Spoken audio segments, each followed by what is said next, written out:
Hey YouTube, NakdChimichanga. And Apex 5.1. You're watching GTA Dirty Jokes and Jobs, where we do the Dirty Jokes subreddit while we do jobs and goof around and talk and hang out. Have a couple drinks maybe sometimes. Have a drink. Cilantro. Cilantro, YouTube. Check this guy's channel out. He does a lot of breakdowns of wrestling belts. I do. Wrestling figures. Wrestling everything, really. Yeah, just wrestling. check him out. He's very thorough with his breakdowns. And, All right. He's got a bajillion belts, so enjoy the video. Let's see.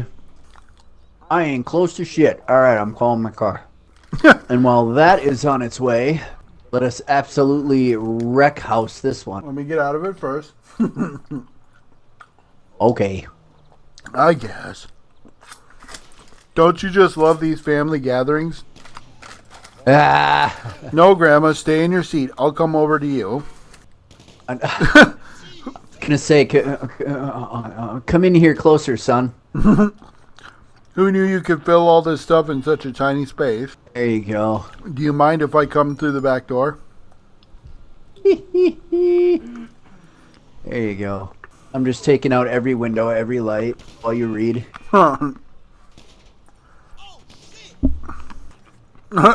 What's the difference between a nymphomaniac and a lawyer? About $40. Ow. Hey, put me down. Seriously? Somebody hit you? Yeah, they hit me and I'm standing on top of their car right now. I was literally moto surfing. I'm a surf ninja. Finishing off the rest of the windows. How did you not get that reference? The what? I said, how did you not get that reference? Oh shit, cops are here. Guess I'm not paying attention. I literally said I went moto surfing and now I'm a surf ninja. Moto surfing? What's moto surfing? Have you never seen Surf Ninjas? Oh my Jesus. What the hell is a surf ninja? It was a movie that came out shortly after Teenage Mutant Ninja Turtles 2. And it starred the guy who played Kino. Oh, sure. Get in the car. It was him, his little brother, and some other guy. And he basically finds out like he's a descendant of these ninjas from like long ago, and he's like imbued with these weird special powers that give him the ability to like suddenly know karate. Huh. It also starred Leslie Nielsen, and the little brother could control Leslie Nielsen's actions with his Game Gear. I shit you not. It was the most bizarre movie I've ever seen. It also had Rob Schneider in it. I think he played the other character besides the brother. That's Stu Money. There we go. You know. Oh, wrong button. Rob Schneider, you know, Deuce Bigalow, male gigolo, who completely misunderstands what the Nuremberg laws actually state. Just saying. Oh, here we go. A priest and a rabbi joke. There you go. Let me see. You say surf ninjas is what it's called? Correct, sir. I'm gonna pull up yield. It's a completely Apple TV. I'm about to say it's a completely batshit movie that is like right in line with like 90s movies. Because yeah, the three of them are surfers, and the guy who played Kino like learns he's a descendant of ninjas, and he has to try and stop. Surf ninja. Yep, surf ninjas. Surf ninjas. Yep. Multiple. Yes. As in 3 of them. Yes, as in. It doesn't even come up on Apple TV. You can't even watch it. Probably because it's not on Apple TV. Geez, most everything I can find on Apple TV. And usually if I can find it there, it tells me what app that I can watch it in. Okay. All right, YouTube, get ready for your phones to go nuts. Okay, Google. On what streaming service can I watch Surf Ninjas with Leslie Nielsen?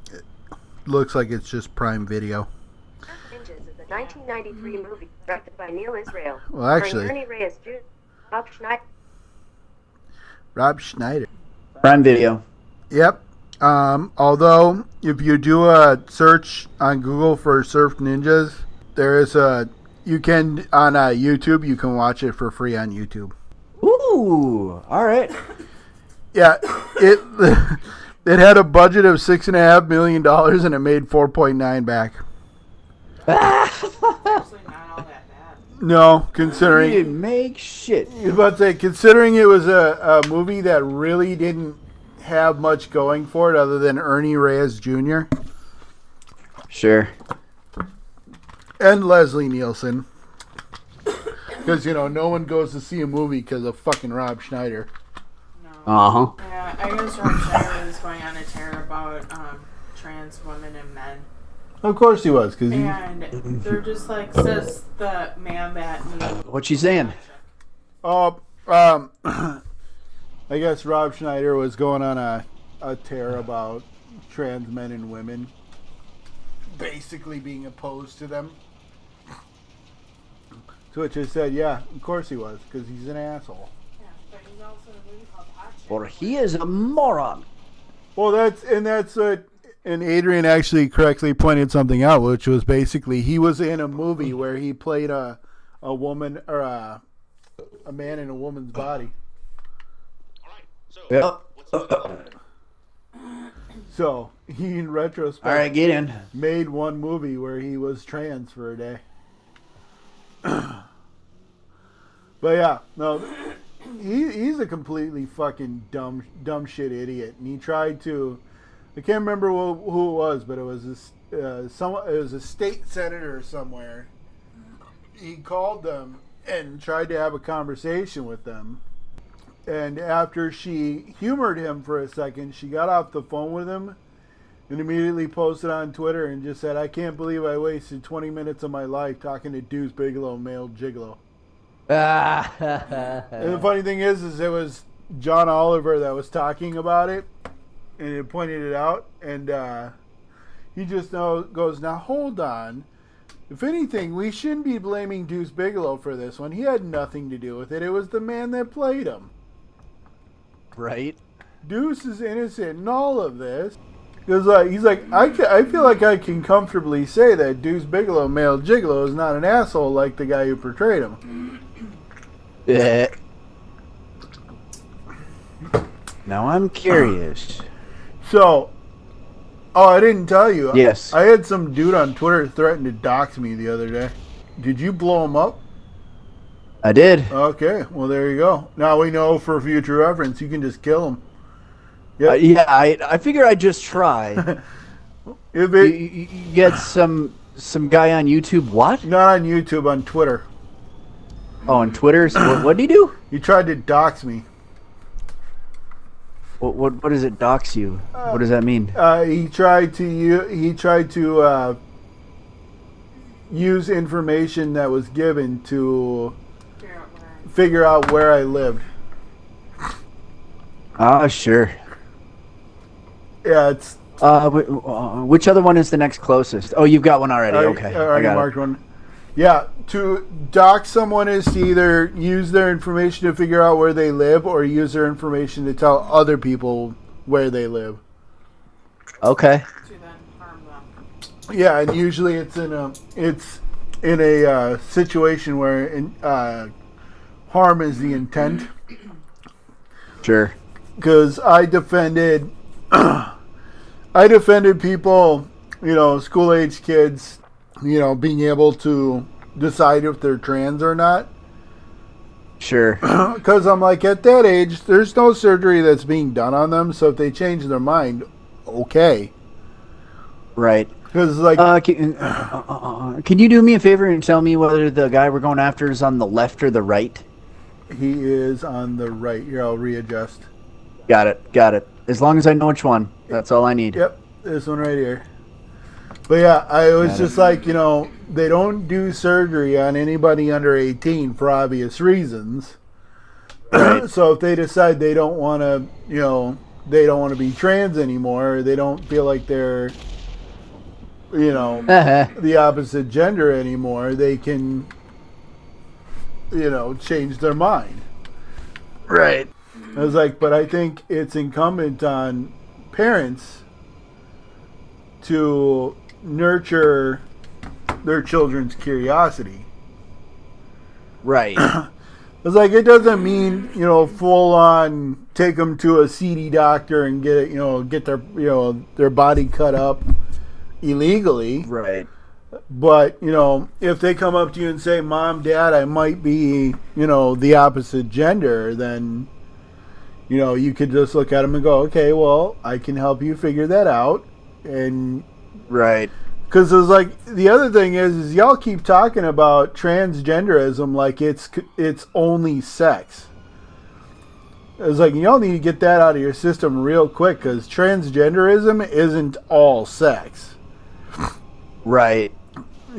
So the idea that, fostering a child, fuck's sake. fostering a child's decision to be trans being sexual is like, that's you making it sexual, not Got us.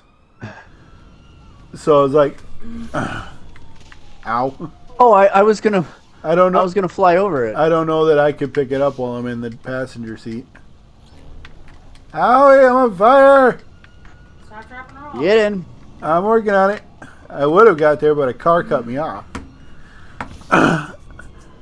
But, I was like, no, I firmly believe that, fostering curiosity is perfectly fine. I was like, but, that doesn't mean show them a bunch of sex stuff or get their body parts cut off or anything like that. Right, exactly. It, Like, it, it's it, just- it doesn't mean the first step is cattle mutilation, Right, like the first step is just like, okay, well, we can put you in different clothes, or give you makeup and have you try it out, or Right.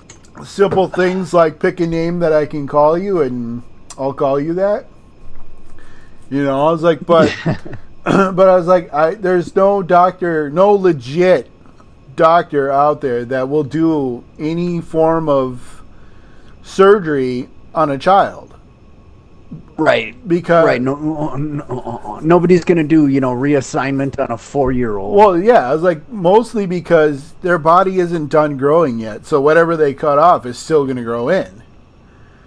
Like, granted, if you chop a little boy's penis off, then that ain't growing back. But Right. you can't cut out breast tissue and say, yep, your breasts are never going to grow again. They'll still grow. Right. They just may not be as big as they once were. It's like, but that's it's like, no, there's still development happening within the body that makes surgery pointless. Yep. So I was like, there's no surgery that's happening from a legitimate doctor. There are doctors out there who are not, in fact, legitimate doctors, and will do whatever you give them money to do. And those people need to be Right. Those people definitely need to be locked away. It's like, those people you and I are on the same side of. We both want to get rid of those doctors because they're not doing anything good. Exactly. It's like, but I think if a child says they feel transgender, then okay. Sure.